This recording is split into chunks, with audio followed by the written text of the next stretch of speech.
Olá, queridos! No cenário de hoje temos Absalão e o seu exército e também Davi com o seu exército acampados na terra de Gileade, prontos para o combate.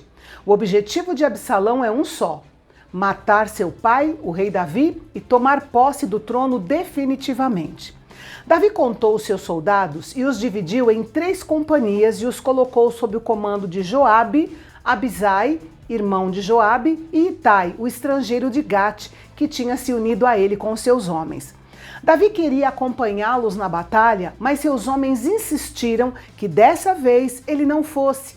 Havia pelo menos 3 razões pelas quais eles insistiam nisso. Primeiro, porque a vida de Davi era mais valiosa do que a deles, porque ele era o rei e seria o primeiro a ser procurado e executado. Segundo, porque, estando na cidade, ele poderia enviar reforços para qualquer um dos 3 grupos, caso fosse necessário. E terceiro, eles entendiam que seria muito difícil para Davi lutar contra o próprio filho, Absalão. Davi aceitou o conselho deles e parou junto ao portão da cidade. E enquanto todo o povo saía às centenas e aos milhares, dispostos a assumir sacrifícios e perigos em benefício do seu rei, Davi deu instruções aos seus homens, deixando claro que Absalão deveria ser capturado vivo e não deveria ser maltratado de forma alguma. Ele fez essa recomendação em alto e bom som, na presença de todo o povo, para que os capitães sentissem maior pressão em cumprir a sua ordem. Com certeza, não era esse o tratamento que Absalão estava reservando para o seu pai.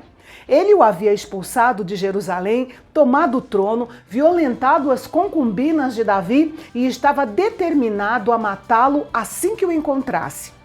É claro que essas informações deixam o nosso coração incomodado, né? Mas essa misericórdia e essa complacência de Davi nos faz lembrar que ele era o homem segundo o coração de Deus.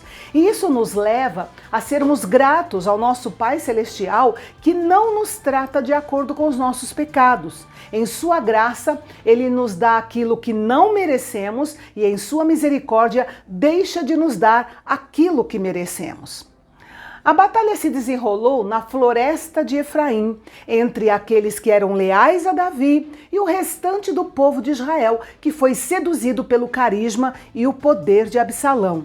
E a vitória dos soldados de Davi foi esmagadora, obviamente por causa da liderança experiente de Davi e de seus capitães. O versículo 8 diz que morreram mais soldados por causa da floresta fechada do que pela espada. Essa frase implica que Deus lutou em favor de Davi de uma maneira incomum. É possível que alguns tenham caído em poços, outros em pântanos, outros devorados por animais selvagens e outros, claro, foram mortos pelos homens de Davi.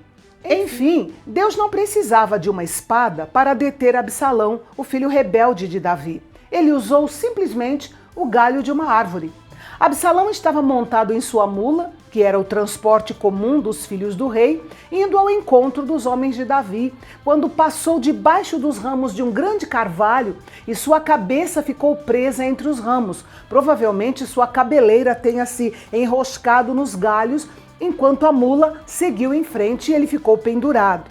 Os soldados que encontraram Absalão pendurado na árvore não ousaram tocá-lo, mas um deles foi contar para Joabe. Quando Joabe ficou sabendo, perguntou: "E por que você não matou logo? Eu lhe daria dinheiro e um cinto." O cinto militar era o principal ornamento de um soldado e era altamente valorizado em todas as nações antigas. Era também um rico presente de um chefe para o outro. Mas mesmo diante dessa oferta tentadora, o homem respondeu que não o fez e nem o faria por causa da ordem expressa de Davi de não fazer mal a Absalão. Mas Joabe, ignorando as ordens de Davi, não hesitou em ferir Absalão com 3 dardos no coração. Depois, os 10 jovens que carregavam suas armas chegaram e acabaram de matá-lo. Joabe estava convencido de que Absalão precisava de justiça e não de misericórdia.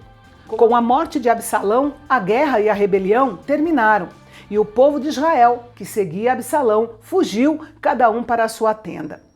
Por algum tempo, Absalão foi o homem mais benquisto do reino, mas terminou sepultado numa cova com o corpo coberto de pedras. Ao que parece, os seus filhos já haviam morrido antes dele.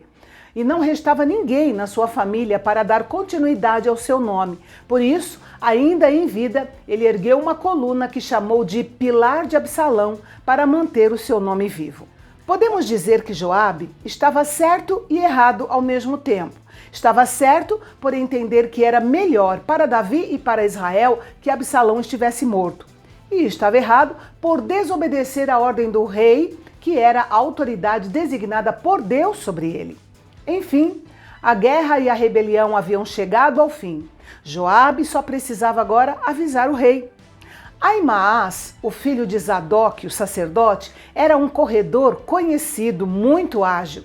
Ele se ofereceu para percorrer cerca de 5 quilômetros de distância para levar as notícias a Davi. Mas Joabe queria poupá-lo do fardo de ser um mensageiro de más notícias, até porque Joabe não sabia se a reação de Davi seria de extrema tristeza ou uma manifestação de ira pelo descumprimento da sua ordem. Por isso, ele escolheu Cushita, que provavelmente era um dos servos, para ser o mensageiro, por ele ser uma pessoa mais neutra na situação. Porém, depois que o etíope partiu, Ahimaás continuou a perturbar Joabe, insistindo que lhe desse permissão para ir até Davi. E então, cansado da insistência do rapaz, Joabe deu permissão para que ele fosse. Ahimaás lembra aquelas pessoas inconvenientes que querem ser importantes, mas não têm muito o que dizer. Ahimaás pegou um caminho mais rápido e conseguiu passar à frente do corredor etíope. E quando ele chegou diante de Davi, só soube dizer que Joabe tinha vencido a guerra.